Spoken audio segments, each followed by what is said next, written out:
Cleveland 911 police, ambulance or fire. Yeah, hey, bro. I'm at 2207 Seymour, West 25th. Hey, check this out. I just came from McDonald's, right? So I'm on my porch eating my little food, right? This broad is trying to break out the fucking house next door to me. So there's a bunch of people on the street right now and shit. So we like, well, what's wrong with you? What's the problem? She like, this motherfucker done kidnapped me and my daughter, and we've been in this bitch. She say her name is Linda Berry or some shit. I don't know who the fuck that is. I just moved over here, bro. Sir, you know what I mean? Sir, you have to calm down and slow down. Is she still in the street?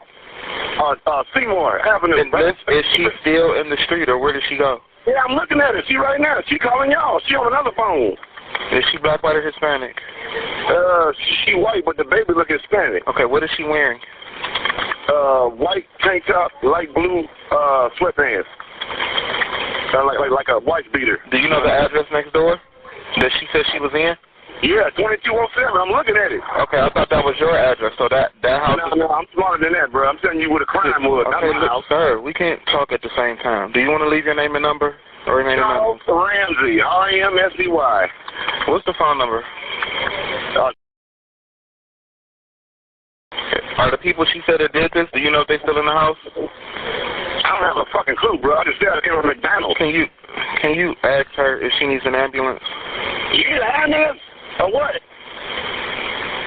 She needs everything. She's in a panic, bro. I guess she's been kidnapped, so, put yourself in her shoes. We'll send the police out. Thank you. There you go. Hey, Charles, let me talk to you. I'm talking with Charles Ramsey. He's a neighbor. Walk me through again what happened this afternoon. You heard screaming. Heard screaming. I'm eating my McDonald's. I come outside. I see this girl going nuts trying to get out of her house. So I go on the porch. Okay. I go on the porch, and she says, "Help me get out. I've been in here a long time." So I figured it's a domestic violence dispute. So I open the door, and we can't get in that way because how the door is, it's so much that the body can't fit through, only your hand. So we kick the bottom, and she comes out with the little girl, and she says, "Call 911." My name was Amanda Berry. Now, did you know who that was when she said that? When she told me, it didn't register until I got to calling 911, and I'm like, I'm calling the 911 for Amanda Berry. I thought this girl was dead. You know what I mean? And she got on the phone and she said, "Yes, this is me." And the detective Cook, right here, Detective Gregory Cook says, "Charles, do you know who you rescued?" I said. Now, and when did you see Gina? About 5. We're good. So about 5 minutes after the police got here, see, the girl Amanda told the police, "I ain't just the only ones. It's some more girls up in that house." So they went up there, 30, 40 deep, and when they came out was just astonishing because I thought they were going to come up with nothing. I figured, whoever she was, and like I say, my neighbor, you got some big testicles to pull this off, bro, because we see this dude every day. Every day. How long have you lived here? I've been here a year. Okay. You see where I'm coming from? Right. I barbecue with this dude. We eat ribs and whatnot and listen to salsa music. You see where I'm coming from? Yeah. And you had no indication that there was anything going on? Bro, not a clue that girl was in that house or anybody else was in there against their will. Because how he is he just comes out to his backyard, plays with the dogs, tinker with his cars and motorcycles, goes back in the house. So he's somebody that you look away because he's not doing nothing but the average stuff. You see what I'm saying? Yeah. There's nothing exciting about him. Well, until the day. What was the reaction on the girls' faces? I can't imagine to see the sunlight, to be around people. I knew something was wrong when a little pretty white girl ran into a black man's arms. Something is wrong here. Dead giveaway. Dead giveaway. Charles, thank you very much. Dead giveaway. Thank you very much for your time. And either she homeless or she got problems. That's the only reason why she run to a black man. Charles, thank you for being there, man. Charles Ramsey, neighbor, heard the screaming, took action, went and did what he needed to do. The rest is unfolding before us here on Seymour. I'm going to send it back to you.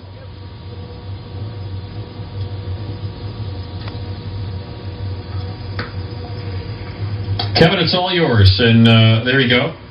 Things are going to be a little hectic, that is obvious. with the breaking news here tonight that Amanda Berry and Gina DeJesus have been found. As soon as we get your audio. All right, Kevin, you're good to go. Can you hear me? Yeah, go ahead. Okay. Yeah, this is Charles Ramsey, correct? Yes, sir. You live next door to the home. Yes, sir. I talked to you earlier. Can you tell me, our viewers again, what happened? Went to McDonald's, came home, I'm eating at McDonald's. I got the day off from work, so naturally you're doing nothing. And I hear this girl screaming, and she going nuts. So I come outside, and I know there's nobody that's supposed to be screaming next door to my house because there's no girl that lives in that house. So that's a dead giveaway to something wrong. And when I came to the front door and looked at her, she said, "My name is Amanda Beard. Please get me out this house." So I'm thinking, whatever. So I helped her get out the house. I ain't thinking that you really that girl that's missing. You been gone for so long, you think you lying. And she called the police, and they came, and they took a fingerprint sample of her, blood sample, and they came back, it was her. And then she said it was 2 more girls up in the house. Now, I don't know this. I just helped her move out. You're correct. Gina DeJesus was the other one. And then a woman named Michelle Knight. So you've been living next door to that house? Had you known there were any people? No, because I'd have pulled this heroic stuff last year. Okay. Thank you for restraining yourself. But so you realize who it was. So once she said her name, you recognized the name. Yeah. And then I walked down the street and I told my neighbor Anthony, and I said, Anthony, me and Anthony talked about this last year, but he told me I was paranoid because I just moved on the street, and I told him something wrong with that house. He told me just leave it alone, Chuck, and you see what happened. Did you know the person that lived there? Yeah, we all know him. Don't say his name. No, but do you know him? Yeah. But you thought he lived there by himself? Yes. Yes. That's what I'm saying. To hear some noises come next door doesn't make no sense. Because I know you live there by yourself. And police took him into custody? They said this is what I heard. They caught him at McDonald's. Because what I did was I gave them the description of the car that he was in. Okay. And I guess he drives a blue Mazda Miata. They made that many of them. Okay. I think our Peggy Sinkovich just confirmed that as well earlier. Okay, can you hear me? Yeah, I can. Kevin, before he goes, how long did it take before that 911 call went in and the police showed up? Was that like a minute, 30 seconds? Say it again, Bill. How long did it take the police to get there after Amanda made that phone call? How long did it take police to get here after Amanda made the phone call? I'm so glad you brought that up. I called the dispatcher. I said, hey, I got Amanda Berry, bro. Send the police out. He said, you don't have her. Stop playing on this line. I say, I'm going to call it from a cell phone, which I know you can see because I'm not calling restricted. Why would I play games? I'm on Seymour. The address is 2207. He said, what she got on? And I explained to him what she had on. He said, well, what she look like? I said, she white. He said, no, I mean, is she panicking? Is she nervous? I said, she just told me she was kidnapped. What the hell would you be? And I hung up the phone, and here they are. And they eventually got him. So y'all can go back in there and hear my smart comments to him. I said that verbatim with his silly ass. Well, so you refrained the last time from the cursing. That's all right. It's a very emotional time. Yes, it is. Yes, it is. So you heard it straight from the guy who found him. Well, you understand somebody calling up, Amanda. So you moved in about a year ago. Yeah. You'd seen Ariel Castro around, right? When I moved there, only because he was my neighbor. Right. You know what I mean? What was he like? Cool. He wasn't no freak of nature. He was like me and you, because he talked about the same thing you talk about. Right. He talked about you. You know what I mean? Regular stuff, bro. So yesterday, what happened? Yeah, you gonna love this. I'm gonna tell it all. Around 3 o'clock, I was on my porch, and the mailman put his mail in my mail. So I looked at it and was like, I gotta get Ariel's mail when he come home. A couple minutes later, he pulled up. He checked the mailbox, grabbed his mail before he went in the house. I said, Ariel, here go your mail. And we just had the same conversation when I handed him the mail. He said, they can't get it right. I said, nope, damn postal service. That's it. He left. I jumped on my bike, went to McDonald's, came back home. I'm in my house, but I'm in the living room, and I'm right by the front door, because I'm looking out the front door. And man, this girl screamed like a car had hit a kid, which made me, you stop eating. What the hell was that? That. So when I got up, I saw my neighbor across the street. He run across the street, and I'm like, I'm thinking, where are you going? Because ain't nobody next door, because I just saw Ariel leave. And I know ain't nobody over there. I heard that girl scream and saw him run across the street. And I went outside and wondered what he was doing. And Amanda say, I'm stuck in here, help get me out. So he either don't know English that well or panic. But he just looked at me and was like, he's a girl. And that's all he did. So here I come with my, half-eaten Big Mac. And I look and I say, well, what's up? And she's like, I've been trapped in here. And he won't let me out. It's me and my baby. I say, well, you ain't got to talk no more. Come on. And I'm trying to get the door open and can't. Because he didn't torture chambered it some kind of way and locked it up, right? So I did what I had to do and kicked the bottom of the door. And she crawled out of it. She grabbed her baby, but threw me off. All right, so fine. I got some girl and her kid. And what did she look like? I mean, what was she wearing? Jumpsuit. She had a white tank top on, rings on, mascara. She was well groomed. She didn't look like she was kidnapped. That's what I'm saying. That's what threw me off when she was like, I'm in here trapped. And I'm like, well, you don't look like kidnapped, so maybe you got a boyfriend problem. But I'm thinking, I know who lives here, and he's 50-something. You can't be the boyfriend problem. He can't be him. Maybe you're dating his son. And you'd never seen her before? Bro. In the year that you'd been there? Bro, man, listen, never. That woman didn't come out the house. The only kids that came out the house were two little girls. They played in the backyard. He had two dogs. Where I live, naturally, it's next door. My bedroom was upstairs, so when I can just hear kids playing, I know it's them. They do the same thing, play in the backyard for a couple hours, go back in the house. Same thing every day. The neighborhood knows them as his grandchildren. So it's no big deal. He got his grandkids over all the time. I thought. Amanda Berry then, asked to call 911? And I took her to my house. Now, I'm nervous as hell, so I'm fumbling with my phone. So I finally get it right. She can't wait, and I don't blame her. So what I do is tell her, go across the street and use their phone. Now, we both calling 911. Now, she get through, and I get through. She deal with a moron. Me too. You said there were, what do you mean a moron? Idiot. I heard the 911 call for her. Imbecile. And the woman kept being Why do you like, have that damn job?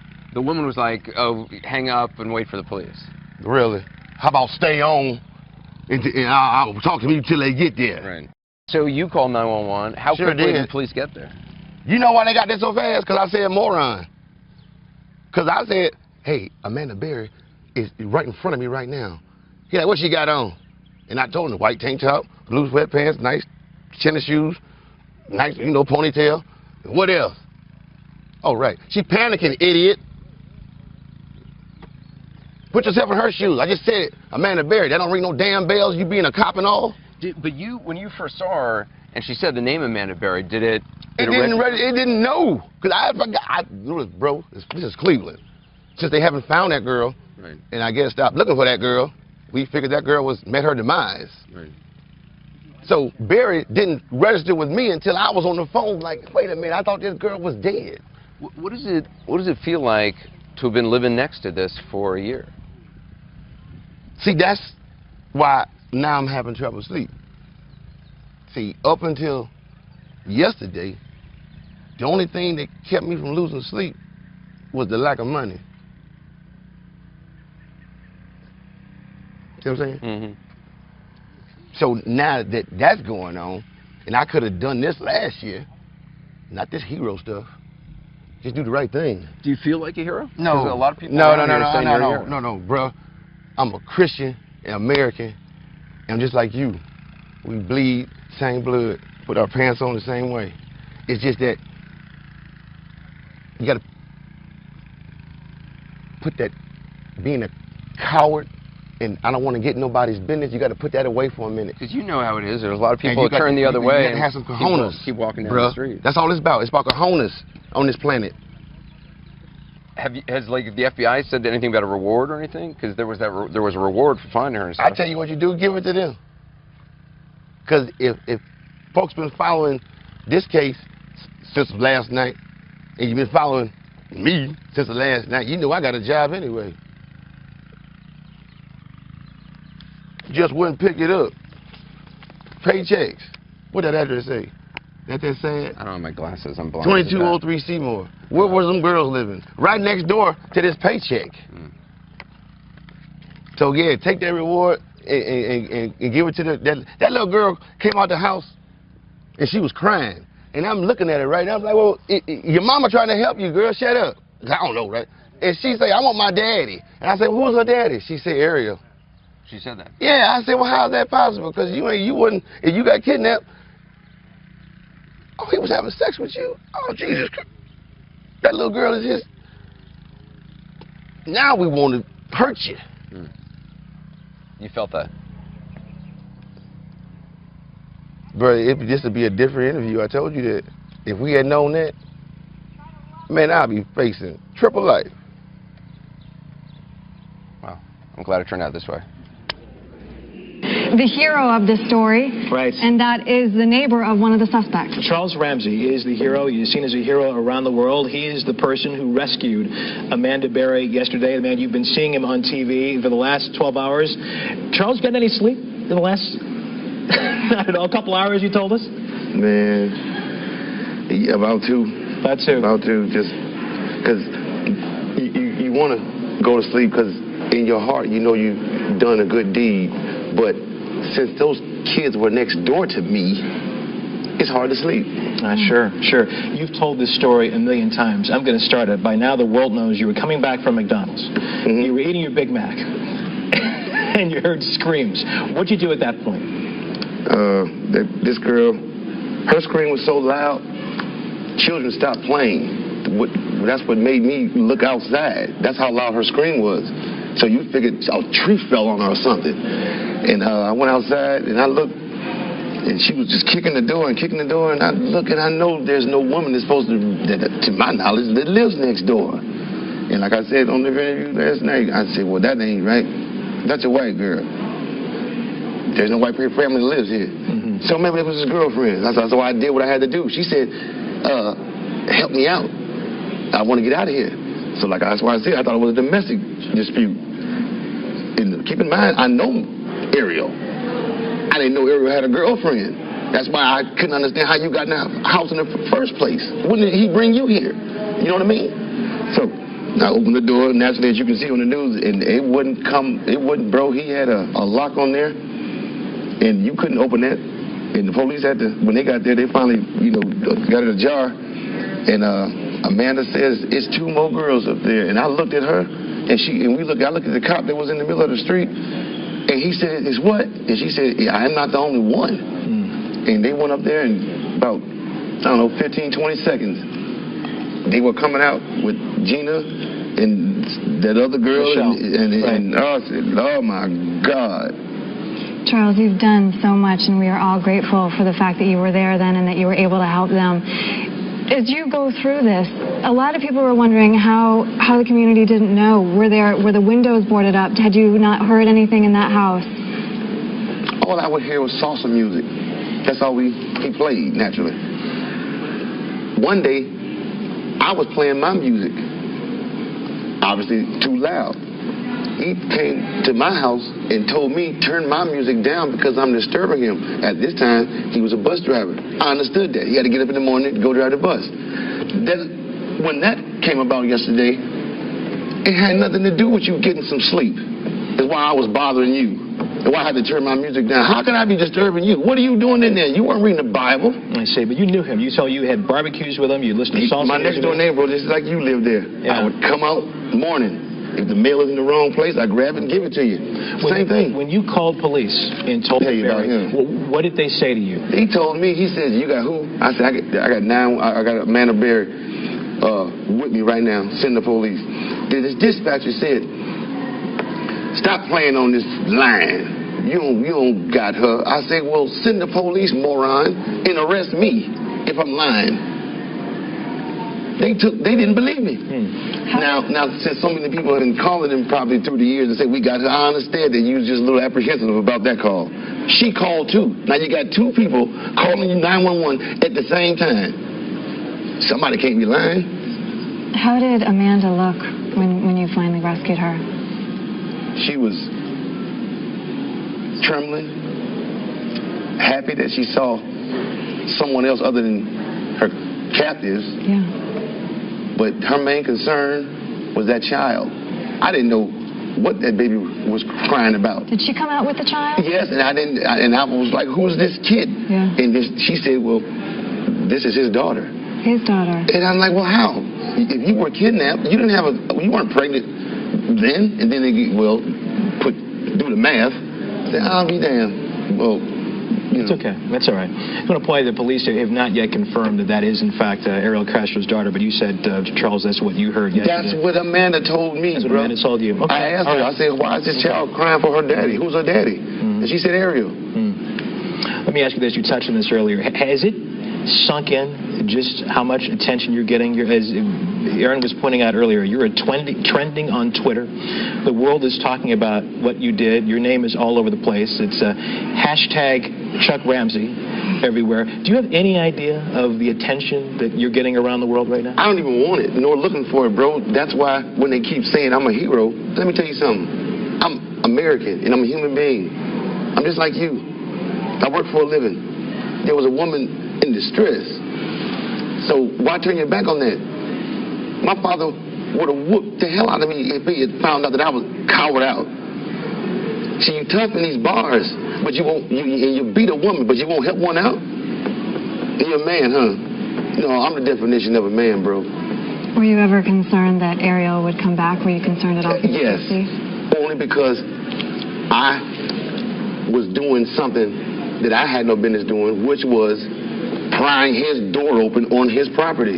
So he had every right to, getting some type of altercation with me because I'm on private property.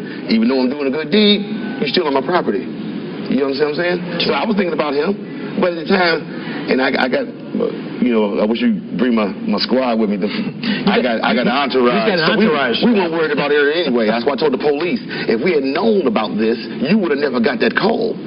It'd just been some corners coming, putting a white sheet over somebody, and we'd have went on with our life because we'd have handled that, bro.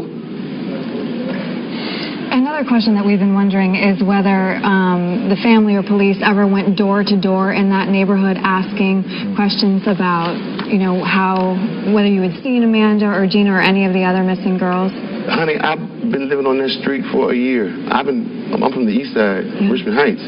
So I've been watching this coverage ever since it came out. You know what I mean? Yeah. So as I'm hearing, as I'm in the neighborhood, that they did the supposedly thorough duty, and then it just stopped. But then I'm hearing you got social workers that actually went to this house, knocked on the door, but they couldn't get in, so they just stopped going. As you said, you have an entourage, and your manager over there is saying you have to leave. But let me ask you one last question before you go. You talked about you're not a hero. You were doing what you had to do. No, bro. Knowing what you did, knowing the attention that you're getting, knowing how grateful people are that because of you, these ladies are now free. How do you feel today? Oh, I'm all right. I want to get my hands on him, and then I'll be all right. Put me in the Fed over there with him, and I'll be all right. Other than that, it is what it is, bro. God's smiling on somebody. You know what I mean? Yeah. All right. Hey, Chuck. Thanks, man. Oh yeah. Really appreciate it. Really appreciate it. Yeah, good luck to you. You too, bro. All right. The hero of the story. Right. And that